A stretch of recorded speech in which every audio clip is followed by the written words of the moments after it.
Okay, welcome to our sixth lecture for the class. We're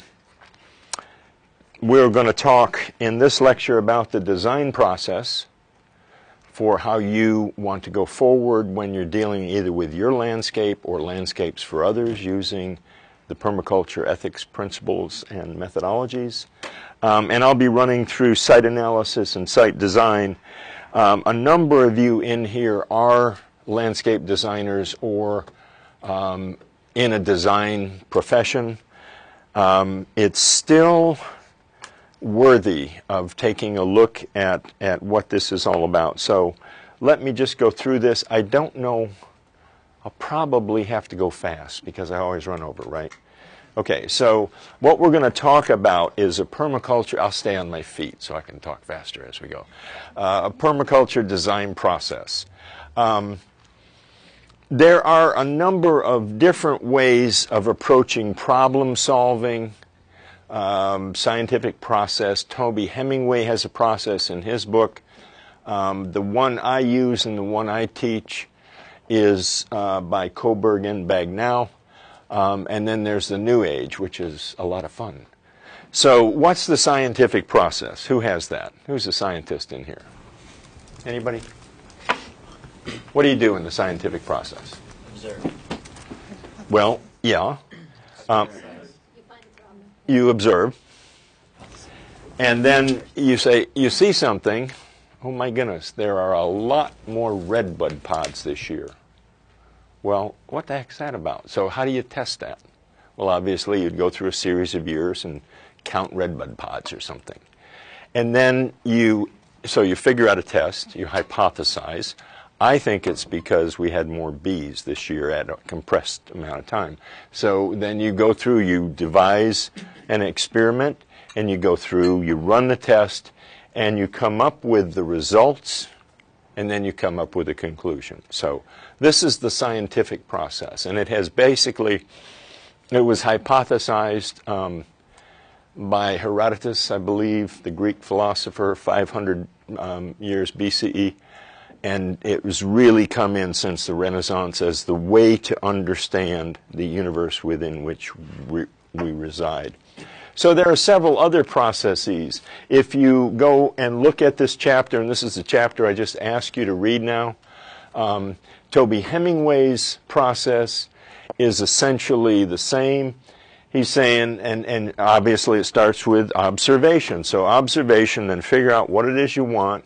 Go through the planning process of figuring out conceptually, I don't like that word, conceptually what you want to do, and then going through and working out the layout of those activities that you were going to put into it, and then develop that up to a point where it makes some sense, and then you implement. And I'll talk a little bit more in depth about this one later on. This is from the Universal Traveler. It's a book that was written in the 70s that has all those strange little drawings, you know, where they always have a hand pointing at something to get you to focus on it. They did that at that time. A couple of professors from Harvard wrote the book. I think it was, for me, an enlightened moment because I had figured out my design process on my own. And then when I started teaching, I said, well, how do I teach my students how to do it? And what is that? And in my research, this is the book I came up with, where it's a 7-step process. If any of you are interested in this and are in the design profession, this book is in the College of Design library, and you can get it there. And I think it's worth a quick read. The New Age I love. The New Age has 4 steps. Show up. And when you show up, you don't just physically get there. You're engaged in what's going on. You're thinking about it. You're taking it on. Pay attention to what has heart and meaning. And that's what has heart and meaning to you. So if you're in a landscape and you're observing, what is going on? What is really grabbing you? I did an analysis one time when I was designing Brightleaf Square over in Durham. And I happened to go on a cold January day, early, the first week of January. And it was sunny, but brutally cold. And I went with my wife and daughter. My daughter was 2 or 3 years old, and they sat in one spot and just giggled. And so I paid attention to that because, I was taking time. They had to go with me. We were trying. So, okay, that became the giggle spot. And so the giggle spot became a big deal in my design. And as it turns out, there was a reason the giggle spot was the giggle spot. It's because the sun was shining there at that time of day, at that time of the year, given the particular alignment of those two very long warehouses. And so I designed a sitting spot under the tree where people could get the sun coming in and hang out and giggle.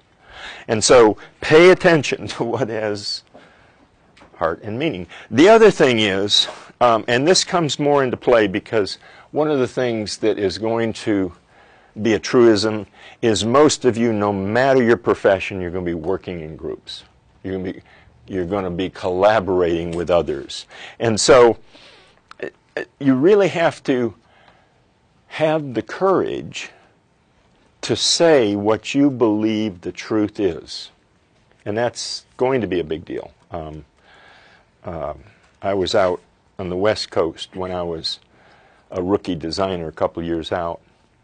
I was working in this office called ECBO, Dean Austin and Williams. And one of the principals, Williams, came up, started talking to me and giving me the business. And basically, I told him my truth because I wanted to learn, and I didn't know any better. I was telling the boss off, right?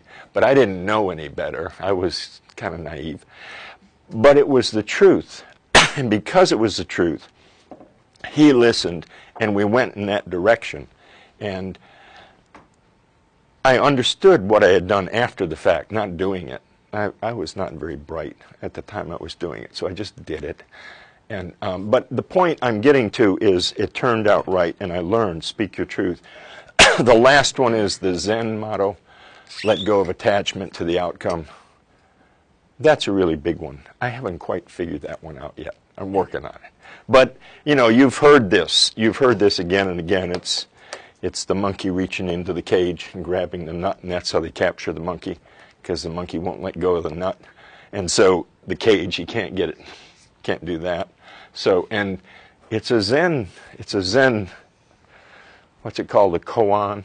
What's that? What is the sound of one hand clapping? So it's something to get you thinking. So in part of what we're doing, each one of these processes we looked at started with observation. And so in the context of analysis, and that's what you're going to do, you're going to go out and you look at your site and say, what is within the context of the site that has meaning to me? I look at what's good about the site, what are the liabilities of the site, and I'm marking that all down in one way or another. I'm trying to record that. Typically, I'll do it on some sort of sheet. So how do we start that? Every property that we deal with has some sort of a map. It used to be that when you bought a piece of land, you got a plat map. It was required, and you had to hire a surveyor and go out and mark out the property. You still have to do that, and it cost X amount of money. And a lot of times the plats are no longer required because they've gotten so good at recording those electronically. So what my students are doing now, most of us, we're going into a GIS system for the particular county we're in. So for any county that you're dealing with, any place you're living, you can go in and you can take out some information on the piece of property you're looking at. In Raleigh, and I like this system, Raleigh has one of the better, and Raleigh and Wake County has one of the better GIS systems in the state. It's called iMaps. So if you'll just Google iMaps and go in and click on that icon, you can get in, and then there's a place within that context where you can enter any address or any owner of any property, and it will come up. And in this particular case, this is my property again, and you see the outline of it. I put in one of the layers, and you go to the map layers, and I put in the contours. Because, and we'll talk about contours in just a minute, the slope of the land is important relative to what you're going to do with the land. Okay, so basically this is a map that I did when we initially moved in to our house. The house that is to the right is the house that was owned by the LOL, the little old lady, and you know, she has since gone into a home, and my wife and I purchased that and the garage behind it, which you can see within the context of the red property line. So one of the things that you do, and they talk about this in the book, and I like this. I like to use this. It's called a sector analysis. This is in Gaia's Garden. And basically from where the house is, you're looking out around to see what is coming at you. And I try to teach this now in my courses. They're called the wild energies. In other words, they're energies that you don't have any control over. The sun, the rain, the wind, sometimes the light, sometimes the wildlife, sometimes the wild children. What are the energies that are coming into that property that are beyond your control? And you want to mark them down. And I want to go over this with you so that you understand this in some depth. So here's some of the wild energies you'll be looking at. Beautiful views, unwanted views, fire. You'll see the fire sector, and you saw that on Toby Hemingway's sketch. The reason there's a fire sector is that this process originated in Australia. And in Australia, it's one of the driest continents on Earth. And fire is a constant issue. I mean, they have all kinds of ways of thinking. Everyone has to know where they're going to go when the wildfire comes. They plant specific plants, some of those lilies with those big succulent leaves, they plant them around the outside of wherever they're living so that when the fire comes, it gets stopped by that water-rich plant. And in fact, David Holmgren, when I was talking to him, said he went down into Israel one time and said, "What's your fire abatement strategy?" And they said, "Oh, we don't have fires here." He said, "What?" And of course, Israel is in the Middle East where it's dry, and he said the next year he read they had a fire sweep right through where they were, and he had tried to talk to them about getting their act together relative to that. Sun and shade are big deals. And one of the things, and I've gone over this with a number of people who have been through my studios in here, I'm going to go over it again. One of the things you want to know is how the sun, how the earth moves around the sun and what that means. Okay, so the earth is running in a counterclockwise motion if north is up around the sun. It doesn't matter if it's counterclockwise. I wanted to know, so I'll tell you. The other thing that's happening is that the earth is tilted at 23.5 degrees, and you need to put that in your notes because that'll come into play, especially if you're in the design profession.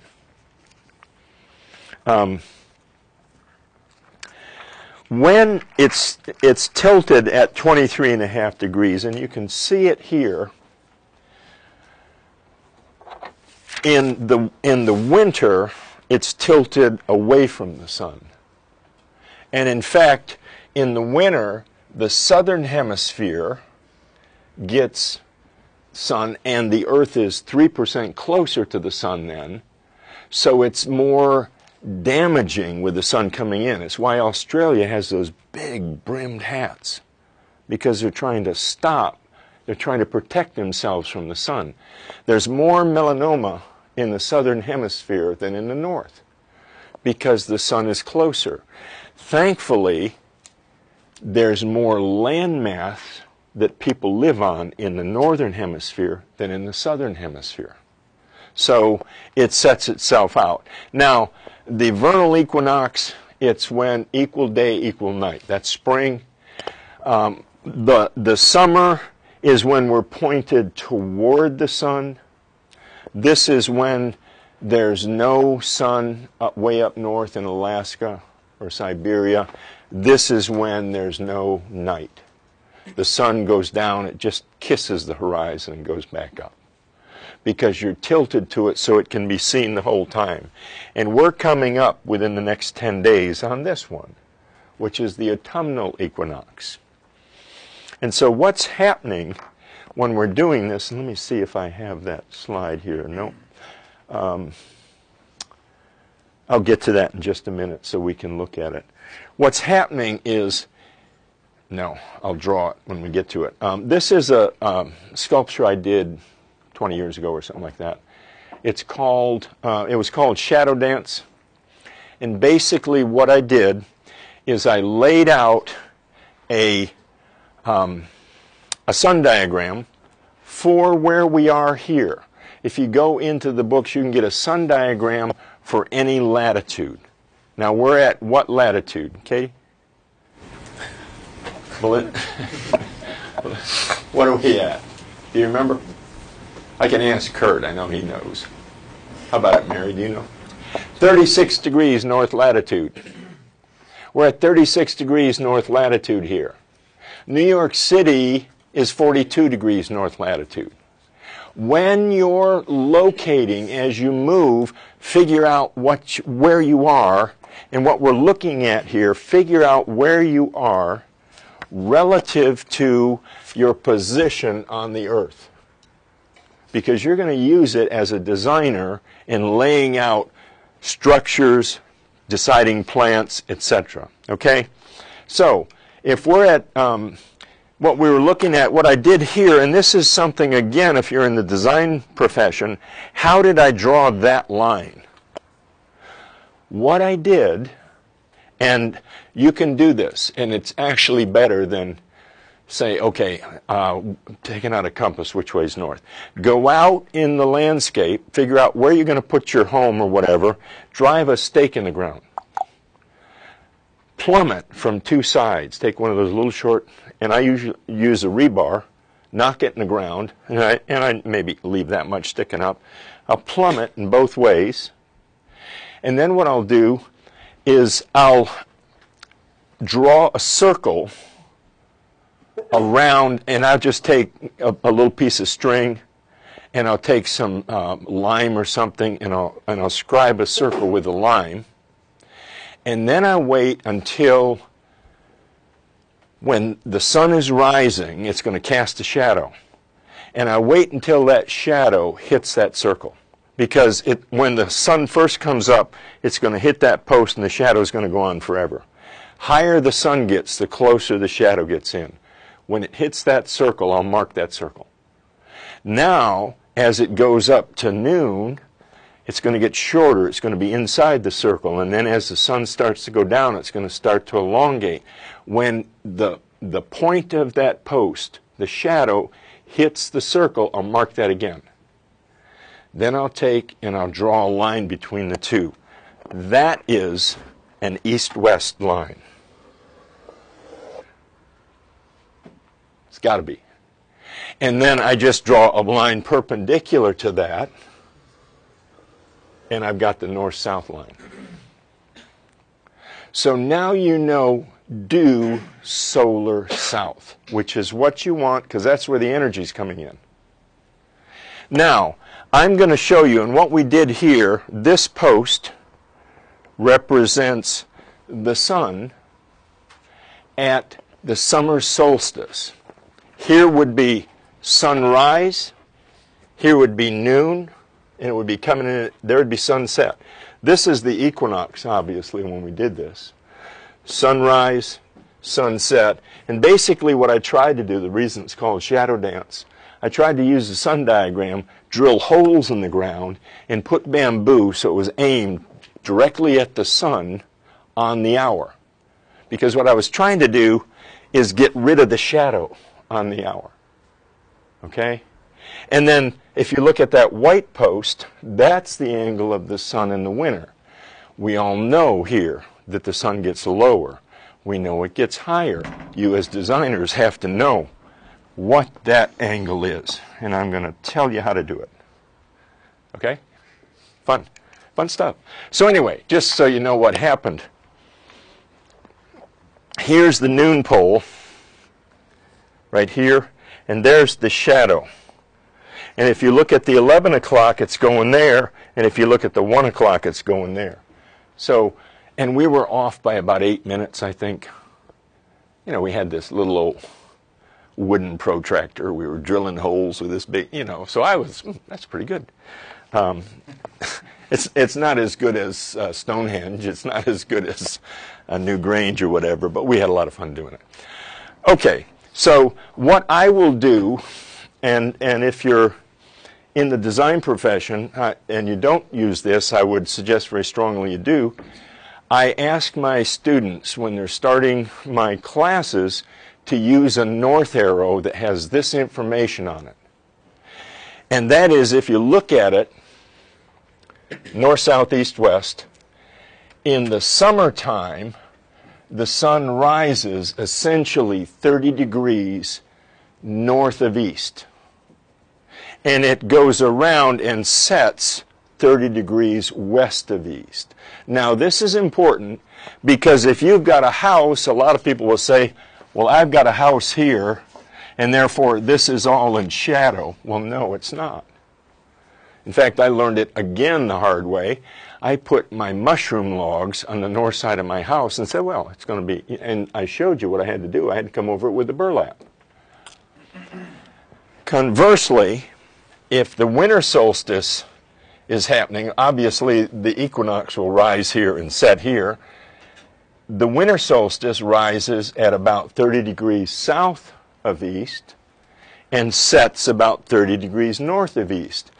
Now, how is this important? Well, for instance, if you're going to put a fig tree in this particular climate, I recommend you put the fig tree on the northwest corner of the building. Now, that doesn't make much sense, does it? Because it's not, you're trying to maximize your sun. However, a fig is very susceptible to winter burn on the trunk. So if it's rising here, that's where you want to put your fig to protect it from that early morning sun that's going to come up, hit the tree, send it in motion, that portion that's above the ground. Meanwhile, the portion that's below ground can't feed water up there, so the cells are going to get blasted, and you're going to get freeze, and you're going to get splitting, and you might lose your fig. Okay, here's where we're looking, and we can figure out what the angles are. And if this is, remember from that shadow dance, if the winter is here, you want to let as much of the sun in as you can. Meanwhile, for that 77.5 degrees, which is in the middle of the summer, you want to block it out. Now what I'll do, and this is basically, we'll get to this, all of us. What I do is I get up in the mornings, and if it's nice and cool, I'll leave the windows and doors open. And then I watch this. I got an indoor-outdoor temperature. Before I go, as soon as the temperatures equalize, indoors, outdoors, I close all the windows. I take all of the blinds that are on the east, the south, and the west, and I tilt them so I let in light, but I don't let in sun. This is in the summer. I'm trying to keep it cool. So I'm stopping the sunlight from coming in because that's what's going to heat up the interior.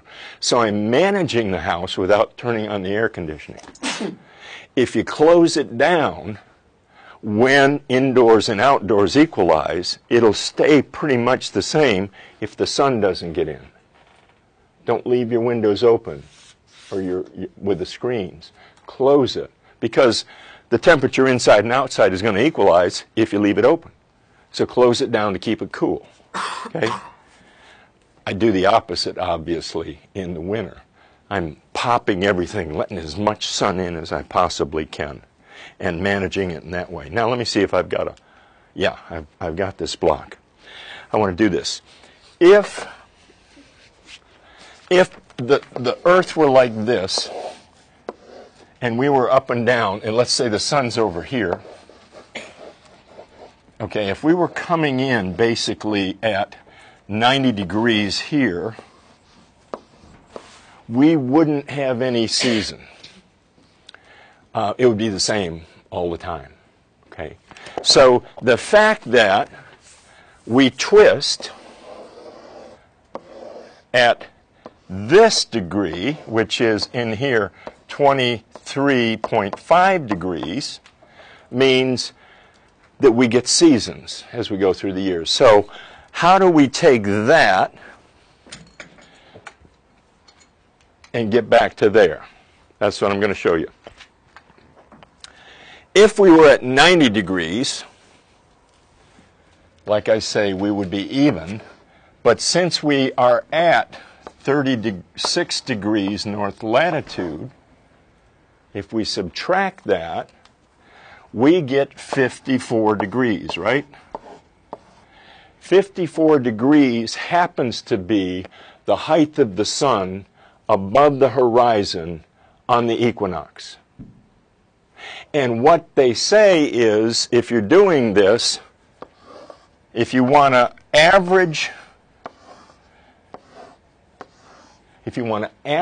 the sun relative to the photovoltaic panels on your roof, you want the sun to be coming in perpendicular on the equinox, because then it's half toward the winter and half toward the summer. So that means you tilt the angle of your roof at your latitude. Right? And when the sun is at 54 degrees, you put them together, you get 90. I tend to want to emphasize a bit more the winter, because the sun shines less. Excuse me, not the winter, the summer. The sun shines less here in the winter. So I'll tend to take this and pop this down a bit. I'll go down to 32, something like that. So I've got a little more emphasis toward the sun side, because the way to do it here, if you've really got the alternative energy production going, oh gosh, I got to go fast, is you put in photovoltaic for the summer and you put in a wind turbine for the winter when you don't have as much sun and we're more overcast, if you can afford to do that. Okay. Okay, so what's the angle? If it's the summer solstice, we add the tilt, right? Because we're tilted toward it, 77.5. This works no matter where you are on the Earth. If it's the winter solstice, you subtract the tilt and you get this this is for us. This is for us at 36 degrees north latitude. So in effect, you get this. And then you choose, if you're going to put an awning out or a trellis, you can determine mathematically how big that needs to be, so that you can stop the sun from getting in or let it in the winter. That's what you want to do. Designers, you need to have this information in your back pocket. Okay, so what we did on our property, I'm going to go fast now, is I took it and I looked at where the shade is, obviously the blue. I looked at where the sunspots were. That's where I was going to put my production. So we're in the analytical stage. If we look at slopes now, again, contours. A contour is a line that connects all points of equal elevation above or below a fixed or assumed datum. Typically it's sea level. If we look back at this, and if you look at 354, in other words, that line running through my house, I'm 354 feet above mean sea level. Okay? I typically, when I'm surveying, and most of you will do this as well if you're going to do any surveying, I will assume an elevation. The elevation I typically assume, and that's finished floor elevation of the house, because everything's in relation to the house, is 100.00. Because I don't want to get into negative numbers as I go outside and typically down from the house, the finished floor. Okay? Make sense? I'm seeing I'm lost looks out there. I'm sorry. Go back and look at the thing again. Okay, so the contours basically dictate where the land slopes. And here's one thing. If you think of a contour like this, a big old Ronco knife that cuts through the land, and if you look at where the knife on the top sketch hits the land at perceived intervals, 1 foot, 2 foot, 10 foot, 5 foot, whatever, you will get these shapes as it cuts through that land. And if you just draw a line around them and stack them all up on top of one another, you will get a contour map.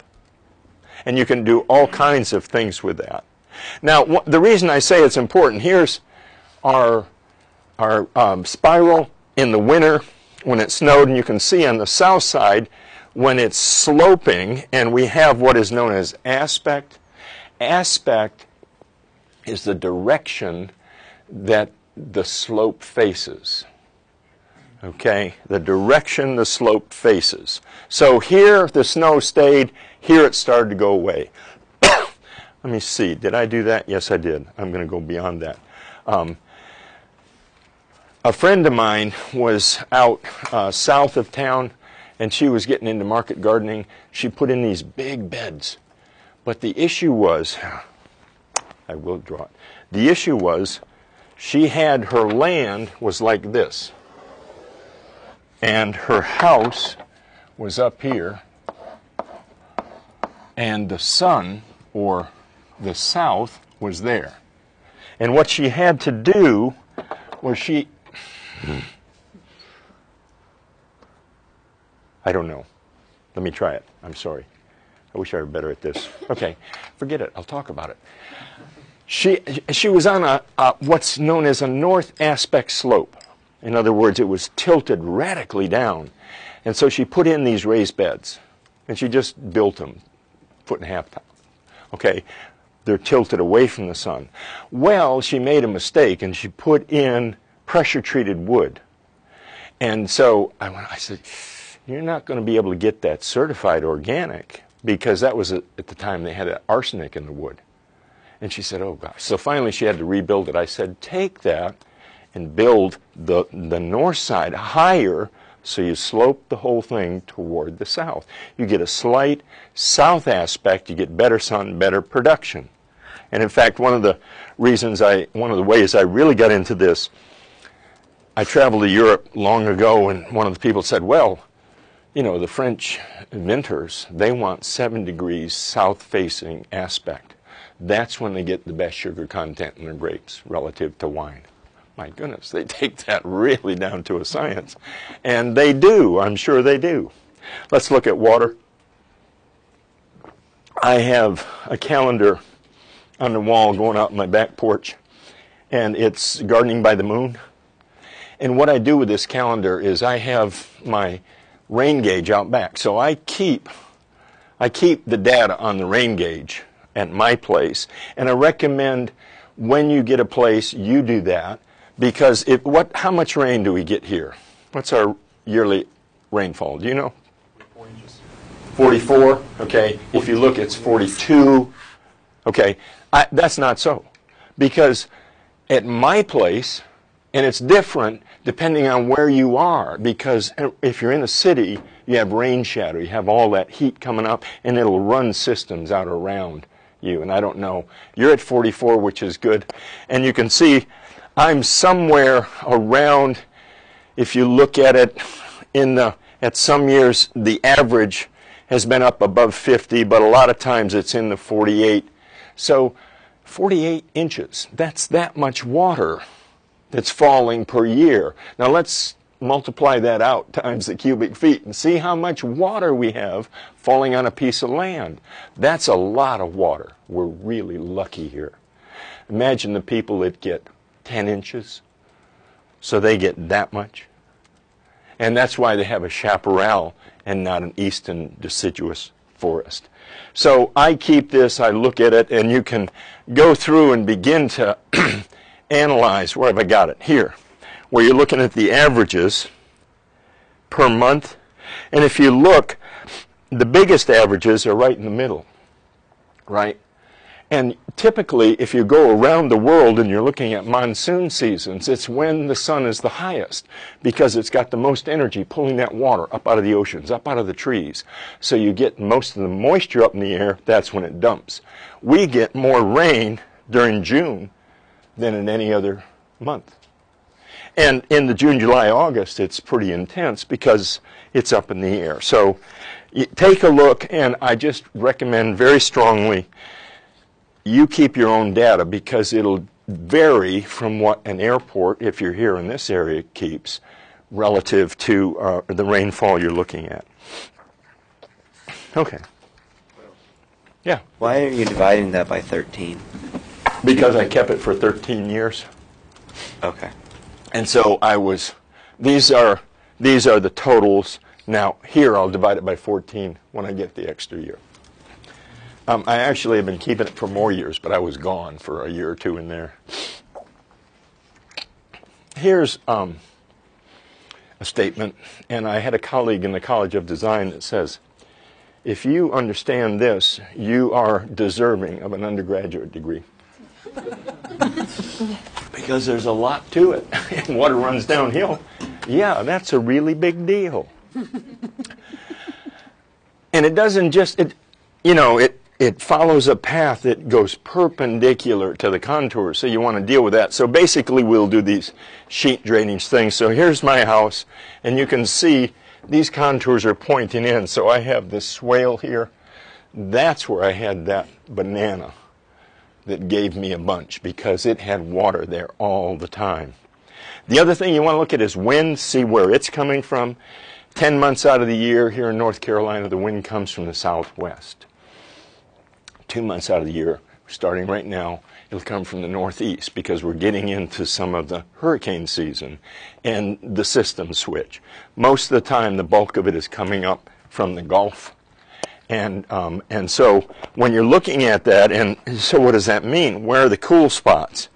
Where are the spots where you put the grill, where it doesn't, blow in your face when you're cooking? I remember I threw one party and I said, okay, it's coming from the southwest. I'll put the grill here and cook, and it'll go away from me. Well, it just happened that time to be blowing. This is average. It was blowing from the northeast, so I was swallowing grill smoke the whole night. And then the next time I threw it, I'll switch over. Well, of course, it went back to normal. So sometimes you win, sometimes you don't. What are some of the other factors coming in? Noise. This was my neighbor who was very high energy, very talkative.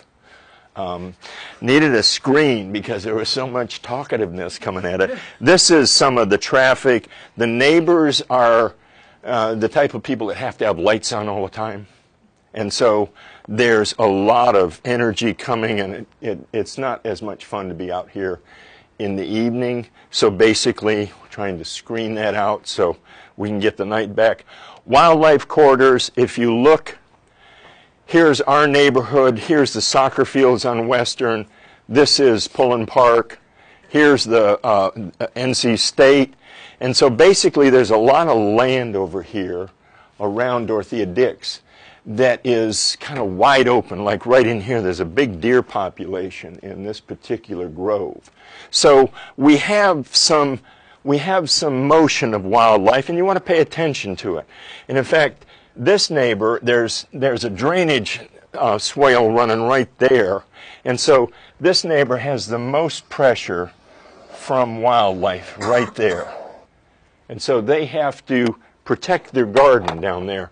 We get a little bit because we're here, and so it'll come in kind of in that direction. So when we look at it from the back, and this is where our chickens are, that's the chicken house. So the wildlife pressure coming through, we have to be cognizant of that. Thankfully, the foxes haven't found this, because the foxes they make a run in the morning and in the evening right up Beaulieu Street. So it's kind of interesting. In terms of wildlife and kids, basically here's where the wildlife will run. The kids come in because there's all kinds of things going on there. We have ponds with frogs that are interesting. We have chickens to chase. We have a garage to play ping pong in. We have a zip line to run between here and the shed. And soon, hopefully, we're going to have a tree house for everyone to hang out. So there's lots of stuff for kids to do. So, there's a lot of, and so where do we look out? These are the kinds of things we're doing in analysis, right? So this is essentially what we have now. The only thing not showing is we've put the garden right there. Because this garden, our old production garden, has root knot nematodes, I think I told you. So it just basically saps the vitality of anything we put in. So we're coming up here with a new garden, but this garden, it hasn't got its energy going yet. It's going to take a couple of years before we can really get the soil right.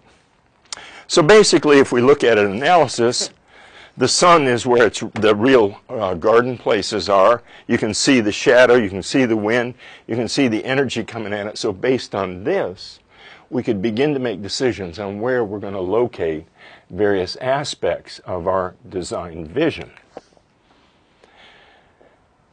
So basically, what I did when I went through this on another project, and I want to show this to you, is, and in fact, these people are going to come in later in the semester.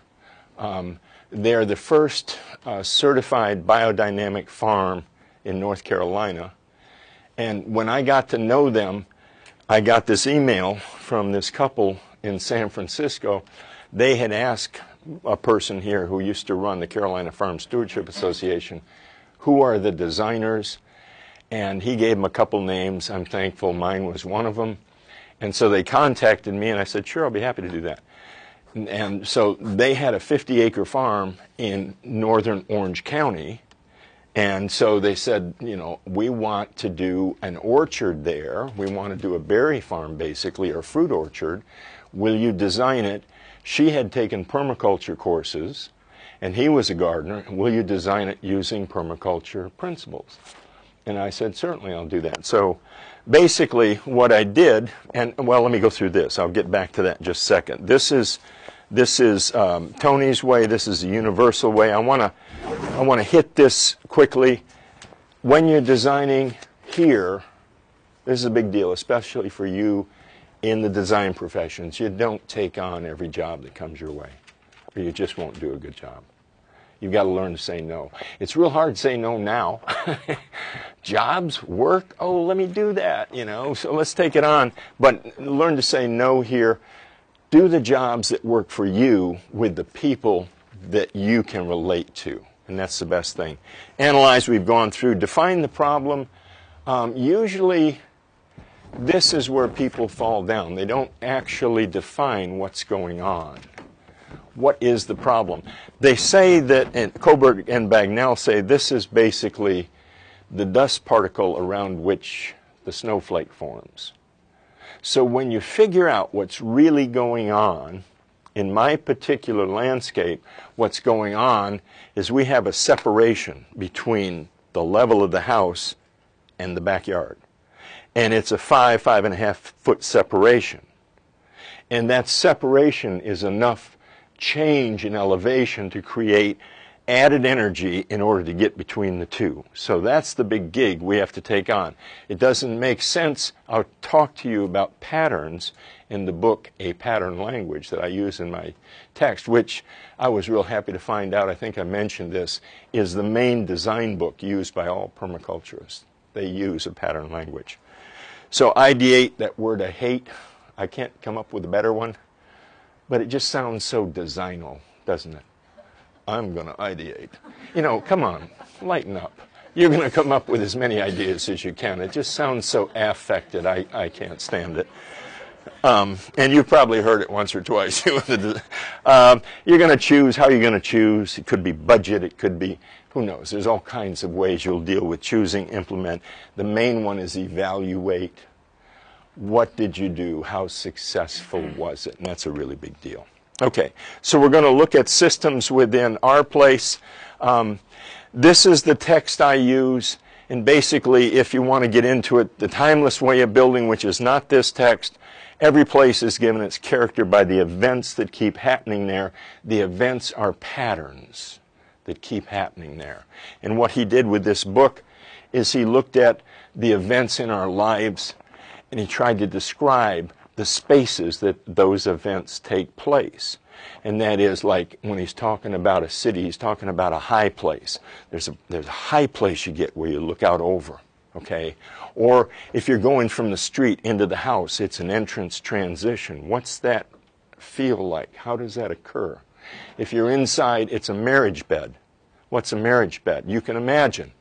It's not a bedroom. There's a place to change your clothes. There's a place to sit and read. There's a place to talk. There's a marriage bed. They each have different activities going on surrounding them. You design for those activities. That's what I teach in design. That's what I offer to the folks who are taking my courses. And Katie, I put this in because you said that. You can see that.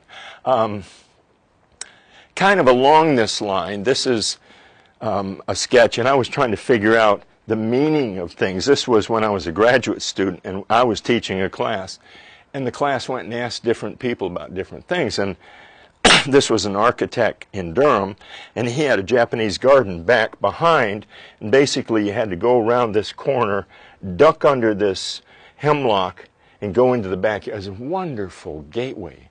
So it was just, and I said, oh good, we're going to get some designo talk now. And so we asked him, what's that tree mean? And the woman says, well, that was our son's first Christmas tree 25 years ago. It had nothing to do with the designo stuff going on. It had to do with the people part of it. It was a memory. And so it makes a big difference. So when we went through in our house, again, we're looking at the 5 physical systems. What do we want to do? This is what Toby Hemingway would call visioning. So we're putting down those parts or components that we want to have, and we're starting to look at how they go together. You know, if we have an arbor, the arbor can then be used in terms of cooling the house. So we can, and what you're trying to do, recall that principle we talked about is you put systems adjacent, so what comes off one system then serves as the resource base for an adjacent system. And that's what you're trying to do. But it's not just this. It's going in detail into all that you're going to do. I've had classes, and I've basically had essentially all of these screens as blackboards. I said, okay, let's list the activities that are going to go on in this yard. And we can fill those boards. And when you get down to it, when you get down to saying, okay, what am I going to do out here? Well, I'm going to go get the newspaper. I may go out and look at the rainbow. You know, when do rainbows occur? When do rainbows occur? Why? It's the light refracting. It's when the sun gets down to a certain level and the water moisture is in the air, the light will refract and you can see the rainbow. So it's going to be early in the morning, late in the afternoon. So if I'm going to see that, I can't see it in my place because of the trees, but there's one place I can go out on the road and look down the road and see it. So that's one of the, how do I design for that? So you get into your sectors and you look at where all of that is and you go from it. Now very quickly on this, I want to show you the process essentially, or the component parts of the process when I did the design for the Whitted Bowers farm out in Orange County, Cedar Grove. So basically I went in, and this is kind of a quick overview of the analysis. I'm looking at where the vegetation is. I'm looking at the contour lines, where the water is. A couple things. There was a fox den I found here. Well, a fox next to, they wanted animals, chickens and stuff. That doesn't really go together, so what do we do about that? And so what are the open spaces? So I went through and counted up the acreages we had that were open and ready to go, or almost open. This was about a 5-year pine grove here. They had to take the pines down. And then I went through and I looked at the zones. Recall the zone map? Zone 0 is the home. And as you move out, you get out to 5, which is where you go to learn. 1 is typically where you have production around the home. 3 gets into the bigger crops out from the home, etc. So I'm analyzing where those zones are going to be so I can determine the sort of energy that's going to be put to each component part, and then I start to break it down. And they were looking at having some animals, so in this particular iteration I said, okay, that's going to be pasture out there. And we'll go to the vineyard up here and some Was the home already there, Will? Yes, it was existing, and in fact I'll show you a little bit about that. It was actually a pretty nice home. It didn't have real good orientation, and I'll show you what I suggested there. So I'm starting to add more. It turns out that they wanted to grow muscadines because muscadines have the antioxidant in the skin, and it's a really good product, and that was one of the niche markets they wanted to try to get to. So I was doing that, and I was starting to put in greenhouses and barns and pastures here, and let me see. And I got to the overall preliminary plan, drew it up in a little more detail, obviously, and was trying to take a look at this. You can see, and they wanted a garden real close to home because they had a young child, and they wanted to put a fence in so that she would be contained. And then they had a pond, and both of these people are into meditation. They wanted some sort of a place to do that. And I said, well, okay, let's build this little hut over here on this side of the pond, and then we'll put some sort of a big dock that they can put a shelter on, etc. And you can see putting some sort of a pole barn here. In this particular case, I was running the greenhouses north-south. There's a debate which way is it best to run a greenhouse, east-west or north-south. If you look at the greenhouses behind the horticulture building, they're running north-south because when the sun goes over from east to west, it's not casting a shadow on an in-place structure like a strut. So at one time of the year, low, when the sun is doing this, you'd have a shadow on one part of your bench throughout the day. So they're trying to say if it's north-south, then the shadow moves. So you get sun on what's going on. So basically I took that, blew it up, went into it, and started to look at it. This is the home. This is that little garden they wanted. I was trying to make a public space, so I put a fire pit in the middle of a ring of tulip poplars with an open space for games. So they were going to invite in people and make a public arena. I put the meditation hut, I suggested they make this out of cob, make it round, and from the meditation hut open it and do one of those floating islands that we'd talked about that you can now put in a pond, and actually you put the plants in, you can cleanse it. I don't think you can get a tree. And I put in their Zone 1 garden here. They wanted chickens, so I had chickens here next to a shed. I had a compost, a dump, and this drops down. That red is a wall so that they could back up and dump manure from adjacent barnyards, and they could mix that in and compost it there, take the chicken underneath again, a grape arbor. And then what I did here is I put the peach trees in the chicken yard, and then I made 3 different grazing spots so that they could rotate the green, so the chickens would go in and eat down one, and I don't know how long it would take, 2-3 days a week. Then you close that off and open the next one so that they could continue to grow greens for their chickens year round.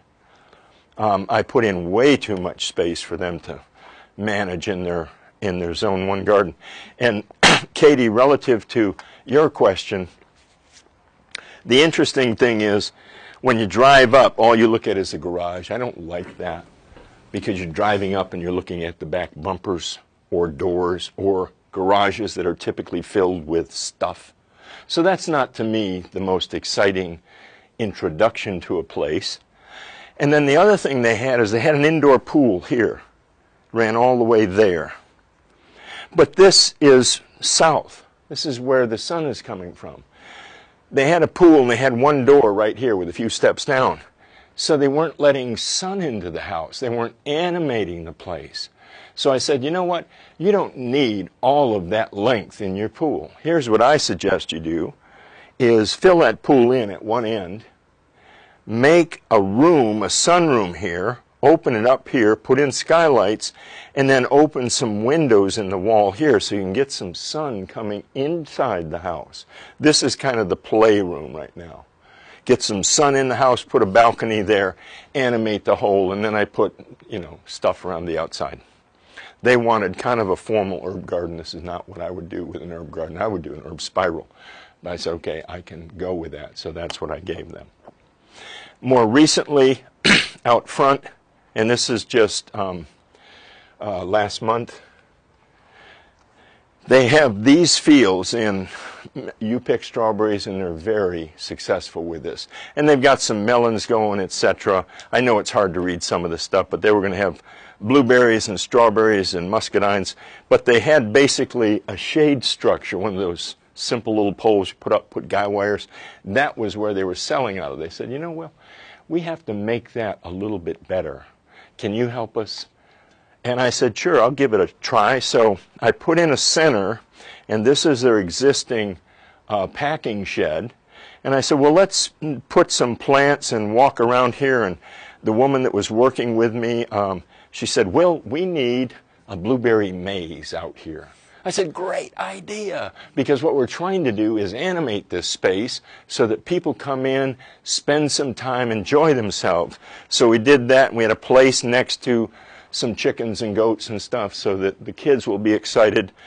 When I blew that up, this was the center. Later on, I said you'll build a covered outdoor kitchen behind that. Later on, you'll build a trellis for covered, shaded outdoor eating. In here, you'll put in a cob oven, a rocket stove, etc. And basically, behind that, you'll put in a pond so that the kids would be entertained as they're going. And then next to it, this would be a white mulberry tree that weeps so the kids would get into a child space underneath it. And then over here, it's a fig circle, and they'll get into figs so the kids can go into the circle and have a place to play. And then a bunch of cherry trees down the line leading back to the house. So basically, I was just trying to animate and give a place. This would be the place they would come to pay for the produce they had picked out in the fields. So going through that, and then just a little axon sketch that I drew up of the place. Basically, when I'm designing, I'm starting simple. I work out my program, put down the ideas. I'll go to my book, a pattern language. Basically, it's a way of thinking about the spaces and the activities you're trying to design. I'll read through the patterns that apply, so I've got it in my head, and then I'll sit down with a piece of paper, and as I showed you, I'll start to put those circles in. They're called bubble diagrams. The bubbles are about as big as the activity that you're proposing relative to the scale of the map. And then and here's the key when you're doing it, and as I'm saying in this national conversation, the thing that I offer in permaculture is a better design approach, because I'm a designer. Permaculturists really don't know how to design for the most part. They just don't. And so what I can offer is an aesthetic and a process for going through it. And when I'm sitting with a piece of paper and I'm drawing those bubbles around an activity, okay, here's where I'm going to have my garden. I'm not just looking at that circle pencil that I've drawn a couple lines around. In my mind, I'm looking at myself in that garden or my client in that garden, moving through, okay, what's that client need? They need a drink of water. Where's that going to occur? Sherry's little girl is there. Where's that going to happen? Well, I'll put in a shed. I'll put in a circle. I'll put in a weeping mulberry. That little girl can go in the shade and hang out and play while Sherry's out in the garden work. So I'm not just doing circles when I'm doing bubbles. In my mind, I'm looking at the activity. I'm imagining it going on, which is why, and I'll end with this. When I was a kid, I was an artist. I was the guy who drew, and I was kind of heading toward that. So basically, I was into thinking about how things went together. So I was daydreaming all the time. And I can't tell you the number of times I heard, "Will you stop daydreaming?" Okay, so now I'm a teacher. And what I say is, please daydream, because that's practice for design. You're practicing imagining what something's going to be like. So I encourage you all, daydream, and daydream big. Okay? Thank you, folks.